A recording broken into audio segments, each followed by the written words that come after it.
Hello YouTube, Gamer Ninja here, and I want to apologize for the lack of content lately. It's all in the works still. It's just been a bit crazy here at work. School's about to start, gotta get ready for all that. You know how it is, I'm sure. But, I guess I'm going to be talking about something I really hoped I wouldn't have to talk about. There's a Pokemon known as Aegislash that just got banned to Uber tier. Now, I personally loved Aegislash. I thought it was a really fun Pokemon. I liked playing it. I loved playing against it because it just opened up a whole bunch of mind games just with its moveset. That being said, however, I completely understand how people could determine that it was overpowered at all. I mean, I could completely understand why this ban happened. And I don't understand why everybody is. How can I say? Reacting in such a way that makes me feel ashamed to be a Smogon player. Uh, it's fine to have controversy, and I understand that people are upset, but at the same time, get over it. It's not like we lack powerful Pokemon to play around with. It's not like the game's gonna be less fun. If you really still think that Aegislash is your Pokemon, then just move up to Uber tier. It'll do just fine in there. I'm any Pokemon that has base 150s and no drawback ability will probably do just fine in Uber tier. That being said, now, let's get on to why Aegislash was bad. It was just ridiculously powerful. If you don't know, Aegislash has some pretty solid base stats. In particular, the shield form has base 150 defense, 150 special defense. And if it uses an offensive move, a damaging move, then it becomes a 150 attack and 150 special attack monstrosity. This in mind, it's also a Ghost and Steel type Pokemon, and this is important because Ghost type is considered one of the best types offensively.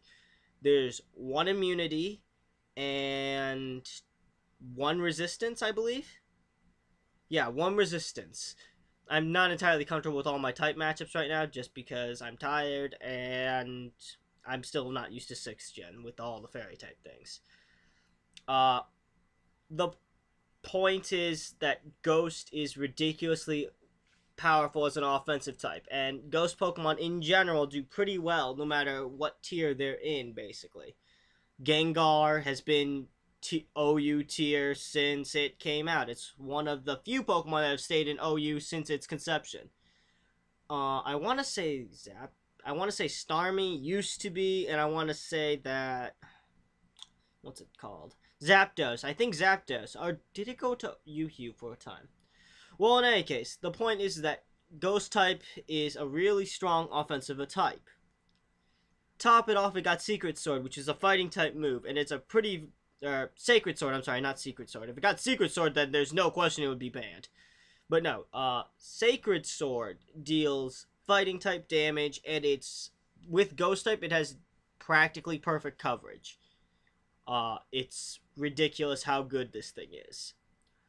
Now, its offenses are ridiculously strong just because of those two factors. Coming off of base 150 stats when it attacks is ridiculous. Then it also has Steel type, which even with the slight changes to it, actually pretty big changes, is still one of the best defensive types. And it still, if done properly, gets base 150 defenses. Okay. Granted, we have Pokemon that are somewhat like that, but if you play around with it, it's fine. But wait, it also gets a move called King Shield. King Shield switches it back to its shield form, acts as a protect, and if the opponent is using a physical attack or an attack that makes contact, it decreases their attack stat, meaning it can tank even longer. That is really, really strong.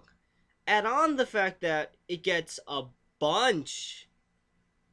I don't want to say a bunch. It gets quite a few supportive moves It gets automized, it gets Swords Dance, it gets Substitute, it gets Toxic. I've seen that set, by the way. Whoever came up with that needs to die, because I completely ran face first into it. It's just the entire package of that Pokemon is ridiculously strong for very little risk. There is almost no risk to using Aegislash at all if you know what you're doing. Now you could say that's true with any Pokemon, but Aegislash could literally come in on any point in the game, and if you didn't know how to counter it, or you guessed on the set that was and guessed wrong, it could easily wipe out your entire team. So, on its own, if it was just a Ghost and Steel type that had a gimmicky ability that let it become an offensive monstrosity just once, I don't think it would be a problem. Just because it could be easily revenge killed. The fact that it gets if it just got King Shield, okay, it doesn't really matter. I mean, if it can't change forms and it's not the offensive menace that it was, then King Shield won't be an issue. If it didn't have the type coverage and the stab moves that it needed to wreck, it wouldn't have been a problem. But the fact is that it had great stabs, it got great defenses, it had a move specifically designed to make use of its ability. Its ability was ridiculous, and it was just the entire package was everything that it could possibly want. There was a few Pokemon that could be considered checks to it. Mega Venusaur, for one, was probably one of the more popular checks. But Mega Venusaur can't really do much back. It can run Earthquake, but it's a Mega Venusaur. And then if it's running Earthquake, well, you're giving up something else elsewhere. And if it wasn't running Earthquake, then it couldn't do anything back to Aegislash except Leech Seed and stall. And Aegislash could... I don't know my damage calcs, but I'm pretty confident that the standard Aegislash did a fair chunk of damage to it. Mandibuzz could check it as well with Foul Play and stuff, but if Aegislash is alone on a Mandibuzz and you stay in, there are bigger issues there. Top it off, if it's a Swords Dance set and it's not packing Whirlwind, if Aegislash is the Swords Dance set and Mandibuzz is not running Whirlwind, then Aegislash can just set up in defensive stat. Foul Play won't do too much, and then just smash it back in the face. None of those Pokemon, there was no real hard counter to Aegislash, and that was ridiculous. With everything that it does, it was just insane. Let's see here. And I guess there have been some people who said, just ban King Shield. Now, that would have an argument if it weren't for the fact that the most popular set of Aegislash at the time was basically screw King Shield and use 4 attacks and Life Orb. Switching out also returns you back to your shield forms. You just come in, smash something in the face, and then switch out. It's just... it's just... I can't believe that people are really getting all huffed up about this. Out of everything so far, this is the one thing that I've seen this much backlash on.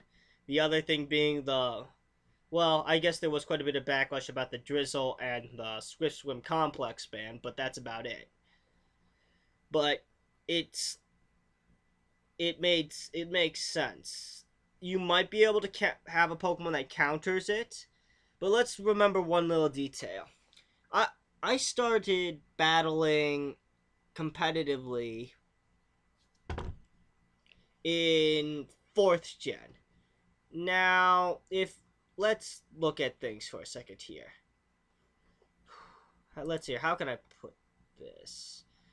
Alright, So in 4th gen, there was what? 487 Pokemon, if I recall. Uh, well, no, there was 492 if you include all the Deoxys ones. Okay, that's fine. But, now we have 721. Now, granted, not all of those Pokemon are, like, competitive Pokemon. A lot of those include not fully evolved and such. But that's still a huge increase in Pokemon. But we still only have 6 Pokemon with 4 moves apiece, and 1 ability apiece, and 1 item apiece. The number of threats, like Aegislash and such, have expanded, while our ability to deal with said threats have diminished. And because of that, a Pokemon that has only so few reliable counters, hard counters, that can single-handedly wreck a team, is absolutely terrible right now. Maybe as the game progresses, maybe as Pokemon progresses, we might be allowed a 7th Pokemon, and then I am pretty confident that team building will become an even bigger headache for me, and I will want to cry. But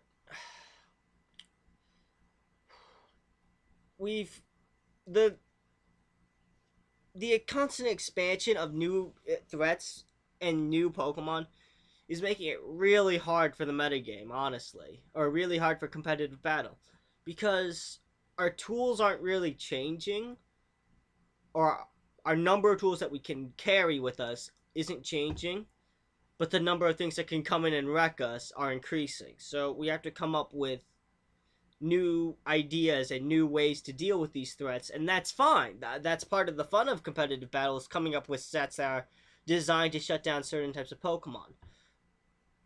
But Aegislash was too much of a reward for absolutely, I don't want to say absolutely no risk. There was some risk to using it.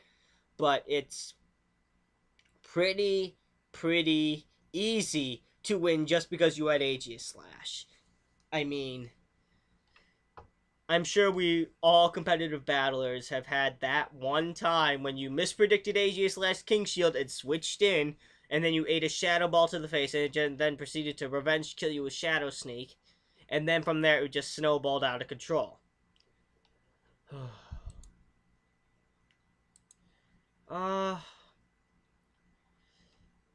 There's... one person made the comment that it made that Aegislash opened up, I believe he put it as, too many arbitrary decisions in a battle. Yes, it did do that. And I liked that, personally. I thought it made the game more fun. But I was a bit of a weirdo, and I thought that the mind game of Aegislash versus Aegislash was a blast. But, because it got its own Protect, that's immediately, you have a 50% chance of it just using Protect, basically. If it decides to use Protect, you miss. And then it gains momentum, in theory. Top it off, it has a crap ton of sets, and you're just increasing the number of variables. Most Pokemon only have, 3 sets? Aegislash has at least 5 that I can think off of. And if King Shield was a bit different, if it didn't have the massive detriment to it, I don't think Aegislash would have been that big of an issue. But if a physical attacker comes in on an Aegislash and it slams into a King Shield, then that thing is going to just cry, and then it's going to die, and then Aegislash can just do whatever the fuck it wants. Again, too much reward, way too little risk. All in all, I'm happy that Aegislash is gone. I think it's going to be a lot of fun once I ever get it to Ubers. And another quick little note that I think people forget. If something is banned to Ubers, that does not mean that Smogon thinks it will do well in Ubers. Far from it. It just means that it's too good for OU. To everyone who has been saying, we can't ban Aegislash to Ubers, it's going to do terrible in them. Go shoot yourself.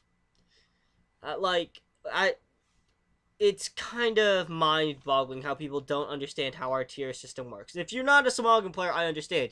I shouldn't expect you to know our tiers just because you don't play by Smogon rules. And that's fine. Going back to my previous rant. But if you say you're a Smogon player, I have every reason to expect that you understand how our tiers work. It's just ridiculous how many people don't seem to understand that simple concept. Lots of things said in this video. Lots of things that I probably could have said more on. This is just me venting at due to frustration at how much stupidity I see in the OU room regarding this ban. I'm just getting really tired of it, guys. Get over it. Aegislash is gone. Maybe it'll come back. Maybe it won't. If it does come back, fine. If it doesn't, move on and build your team differently. That's one less threat you don't have to worry about. I, on the other hand, need to rebuild 5 of my teams that had Aegislash on it. And basically abused it. I will flat out say that it abused it. Anyway. I also, quick little service announcement. The Pokemon of the Week videos are being processed. I'm just finalizing them. Again, it's going to be 3 for just this week. And then I'll have an additional one in the upcoming week, probably by next Wednesday. So, effectively, you guys will be getting 4 Pokemon of the Weeks. Or 4 Pokemon of the Week. So, I hope you enjoy that. Dark Souls is still being annoying right now. My recording software is being silly. I'm trying to fix it. The FPS issue is back. I managed to catch it before I actually got too far into the game. Basically, I just walked into the next area and fought a bit and got a different weapon. So, yeah. I'll get back to you on that. And this is the Gamer Ninja. Hope you all really enjoyed my videos. I appreciate all the support. And please like, comment, and subscribe. Have a great day, everyone.